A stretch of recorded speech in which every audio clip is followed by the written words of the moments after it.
Good morning or afternoon. I'm Jackie Smirtka, and I am the owner of the Quality of Life Adult Day Healthcare Center.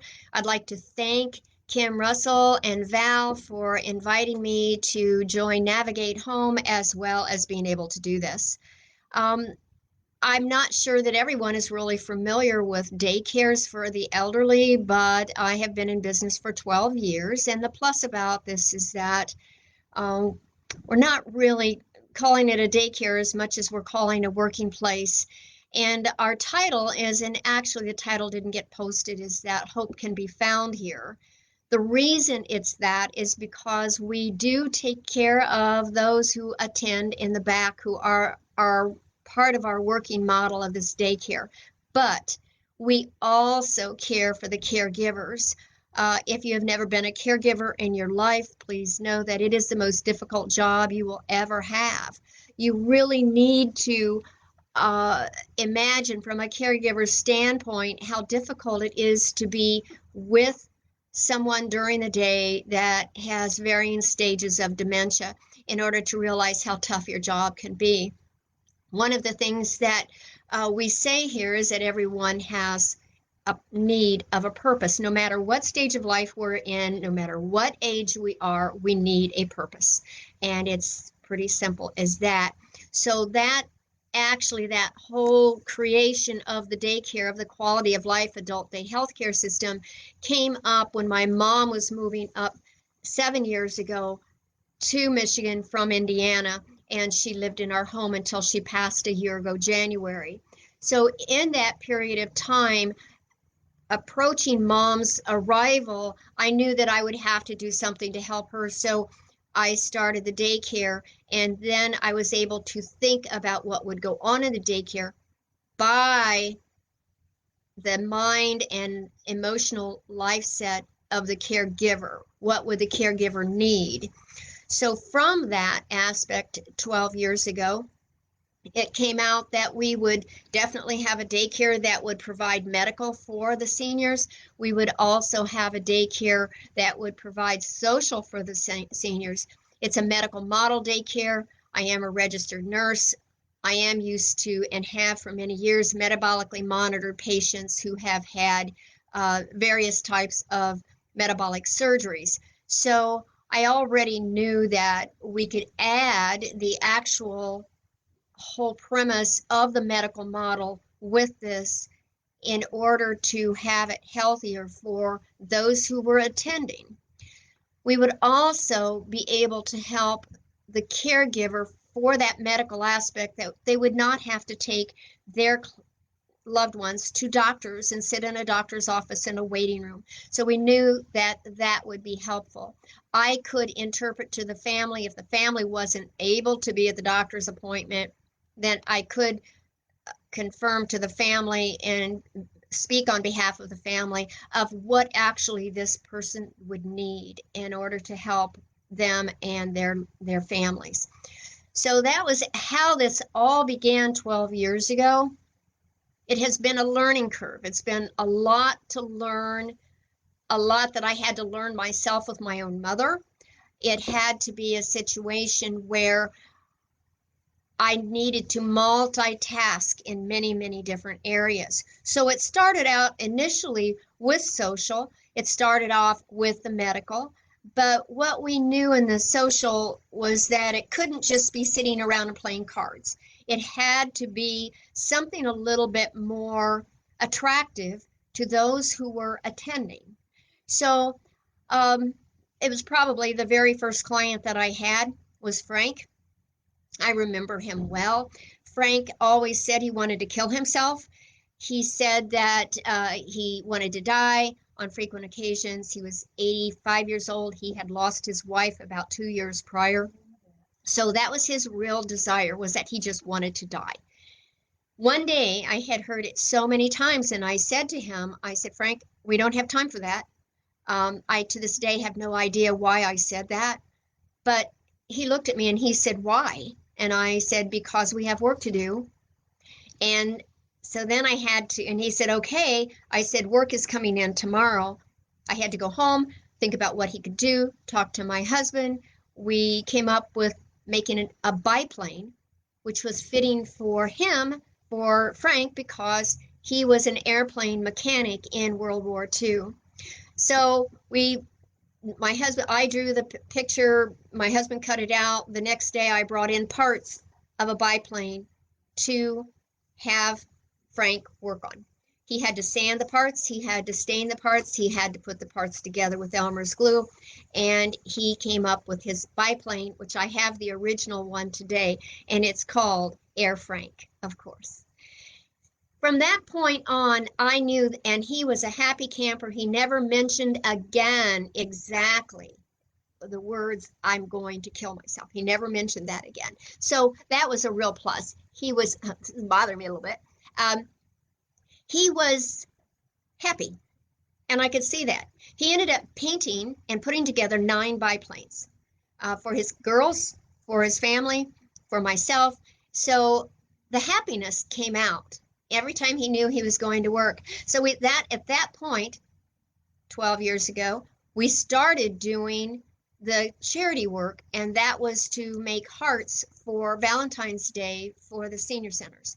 That worked very, very well. They were called Hope Projects at that time, and still I refer to them as Hope Projects because the whole purpose is to be able to provide hope for those who are receiving the product as well as those who are making the product. So that's when it started. To this day now, 12 years later, we have probably painted over 6,000 projects that have gone to charities. Most important was a project that we did for Home Depot for the past 10 years, and well, minus this year for obvious reasons. And those projects were sold at Costco with 100% of the proceeds going to Children's Miracle Network. This is where the term working model came into place with this whole program. So the working model is just that. When a new client comes in, that's the first thing I say to them. I hope you really are wanting to help us because we need somebody to help us work here. And it's amazing how they light up because this group that we are working with is a group that actually we are doing a process. Thank you. We are doing a process of what they recall back when they were in their working days. So the process is that we are giving them a purpose. We are asking them to work and to help us because they actually know that they can do it. Rather, they don't know what the project is, but they know they can do it. So I'm privileged, I should say, to work with this group of clients because, and these participants are the ones that work from that working class structure, and they are very hard workers. So from the day that Frank built his 9 biplanes to this day, they have painted all of these projects. We have donated projects to one of my favorites, which is the breast cancer, American Breast Cancer, to children's juvenile diabetes research, and to the American Heart Association. So we have done that. Plus, we do give a lot of projects at the holidays to our seniors in the facilities that are surrounding the office here so that people know what we do. And a lot of times we will personally deliver them. Now has been hard because we haven't been able to do that, but I know that day will return soon. So those are 2 models. Now, if I go back now to the medical model of the daycare, it's very important because of being able to give the caregivers a rest from having to make all of their appointments. This is not mandatory that they do the medical model portion. A lot of them will do it because they are working families. So they will be more than happy to be able to have us handle the medical end of this. I have a doctor that comes in who actually can do blood work. She can provide flu shots. She can do x-rays here, EKGs here, and it's really pretty cool that we can have these things done here. She is a traveling physician, geriatric physician at the best that there could possibly be. So I'm very, very privileged to have Dr. Heffron with us. We also have the ability to have her order the physical therapy, occupational therapy, speech therapy that's needed for some of these clients. Mostly, we do call on physical therapy for our participants because they are usually the ones that I can observe and say physical therapy would be very helpful. Suggest it to the family, and then they can decide if it in fact is something that they would go along with. Medicare does cover all of the medical and most all the cases with these doctors and tests and physical therapy. We use physical therapy from St. Joseph Hospital, from Beaumont Hospital, and from a number of other facilities that are in our area. So it's very beneficial. Again, it's a large office, and that plus to that is that they can very freely do the physical therapy here. And the best part on my side is that I get to watch. I get to make sure that I feel comfortable with the therapist that's with the individual and that they are doing a good job. We do have a stationary bike to help the PT specialist. We also have pulleys that helps as well, plus stairs and a variety of things like that. So it's very adequate, and the physical therapists are very pleased to be here. We also have, in the medical side, we have a podiatrist that comes in every 6 weeks. Also a very, very helpful area that can be helpful to the caregiver. Again, it's another doctor's appointment they do not have to go to. Our podiatrist is an extremely wonderful man who is so kind and so careful with our participants in the back. So I'm really happy about that. So that whole medical model is taken care of in so many ways that I'm really, really pleased.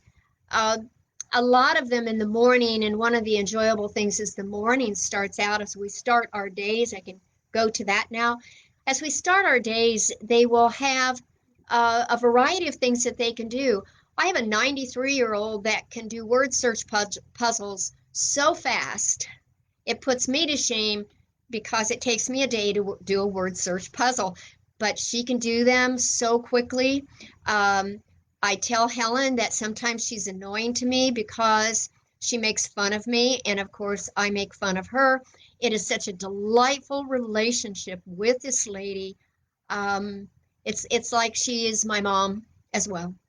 And so we have a good time, and there's a lot of laughter. So Helen does word search puzzles. Several of them will do other types of games, types of puzzles, but they also enjoy, a number of them will enjoy the adult coloring books. So there is eye-hand coordination going on. So we do a lot of physical therapy with that. Once lunch is served, and of course there is a treat in the morning for banana nut bread or something like that in the morning for a snack when they come in, and then at lunchtime they have a full lunch. These lunches are more like dinners. They're more of a hearty meals, meatloaf, mashed potatoes, salad, vegetables, fruit, that type of thing. So they have a heavier lunch, which is really our best and most nutritional lunch of a meal of the day. Generally by nighttime, a lot of them aren't that hungry. But the plus about that is that families will report that they do sleep better at night, and they have more ability, a much better ability to sleep comfortably. In the afternoon is when most of the painting projects happen. Yes, sometimes we go out on the front porch just for an hour or so in the afternoon. The painting projects are wonderful. They actually do take a considerable period of time, and they do remarkable work. I couldn't be happier about that. And they're very proud of themselves, so that's good. They also do some project. Right behind me is a red, white, and blue project, a flower box that they made or that they painted. So all the painting is theirs. I am the one that does the hot glue, but the painting is all theirs. And trust me, it's harder than what I have to do. So that's really kind of the way the day goes. Now, throwing in the, as I call it, the extracurricular stuff that sometimes I have to do is to be able to find help for the caregiver.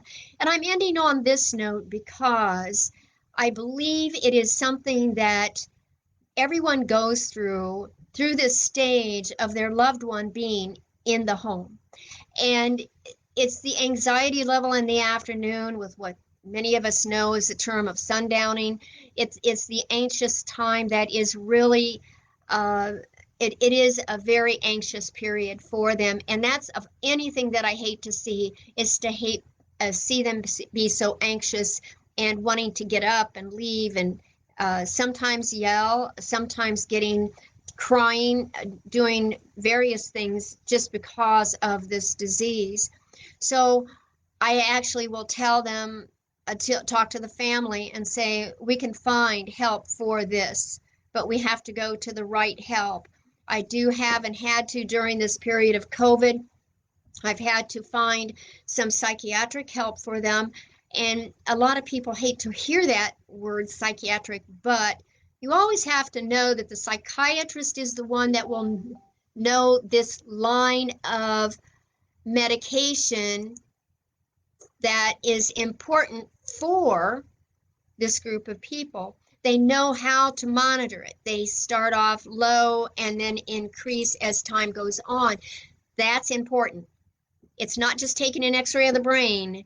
It is just looking at the medication and, most importantly, of monitoring that medication on a regular basis. I have a great psychiatrist that has worked with me, and he'll monitor the patient every 2 weeks for quite a while to make sure they're on the right, as I kind of say, the right cocktail. And that, as most people understand what I mean. So that's very important. So it's not only the physical health and the medical part that I'm very interested in. It is also the mental health that I'm worried about because it's harder for the caregiver to understand and frequently deal with. Caregiver loses a lot of sleep. It's just a sort of a bouillabaisse of issues that can happen. So I'm very, very happy to be able to provide this. On occasions, there is not enough help, that this person perhaps has advanced so much and is actually in need of memory care. That's probably the most difficult of conversations I have to have with this family, to sit in front of them and say, look, I think this is what we have to do, because we also have to protect that caregiver who a lot of times will have more illnesses than what the actual individual, the participant, will have. So that's a very difficult thing to do. There's a lot involved with this disease. I've said time and time again throughout this, we have stayed open through the whole COVID process, primarily because we had to stay open. We had to help the caregivers that needed help and could not tolerate and could not do this whole road by themselves. So we did stay open. We have a very safe facility. They social distance. We have not been able to have them wear masks because a lot of them have breathing disorders and stick to it disorders of being able to keep the mask on. So we have everyone social distance. Right now, the maximum that we are able to take are 8 clients. And we really do stick to that. We need to be able to, we as caregivers will be there for them and take care of these clients, and we will wear masks when we're in close proximity, but we also stand far enough away so they can see our face. It's a different type of disorder that we're dealing with. So I say COVID will pass. We will eventually have a vaccine. I would really like to and pray constantly that we will have a vaccine for the disease of Alzheimer's, of the dementias. That would be a blessing. So on that, we have a big sign in the back, and it's a very important sign that everybody reads when they come in the door. And the sign reads, "Here we have a purpose." And here we do have a purpose. So I'd like to ask if anyone has any questions to please let me know. I look forward to answering whatever questions you might have. It's been a pleasure to be able to share what we do here in the Quality of Life Center. And that's our whole goal, is to create a quality of life for everyone. Our caregivers are wonderful, and our group is wonderful. They are what got me past this past several months.